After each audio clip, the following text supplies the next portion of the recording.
Sir प्लास्टिकमध्ये ठेवलेलं अन्न जे असतं ते खाल्ल्यामुळे कॅन्सर होतो असं हा, म्हणतात. आता प्लास्टिक विषयी आता खूप समज गैरसमज सध्या चालू आहेत. पण प्लास्टिकच्या बाबतीत महत्वाची गोष्ट म्हणजे गरम पदार्थ कधीही ठेवू नका. ओके.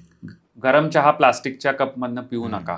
प्लास्टिकमधनं तुम्ही एखादा थंड पदार्थ घेऊ शकता, आईस्क्रीम अच्छा. खाऊ शकता, त्याच्यामध्ये काही जात नाही. अच्छा. पण जर तुम्ही गरम चहा घेतलात तर त्या गरमीमुळं ते प्लास्टिक थोडंसं मेल्ट होतं आणि मायक्रो प्लास्टिक आणि नॅनो प्लास्टिक म्हणजे प्लास्टिकचे अतिशय सूक्ष्म कण हे त्याच्यामध्ये जातात. आणि हे प्लास्टिक हे नॉन बायोडिग्रेडेबल आहे. अच्छा. कुठलाही बायोलॉजिकल कुठलाही ऑर्गॅनिझम ते डायजेस्ट नाही करू शकत, ह्युमन बिंग ही नाही करू शकत. त्यामुळे ते प्लास्टिक तुमच्या शरीरात गेलं की ते शरीरातच राहणार, ते इन्फ्लमेशन करणार.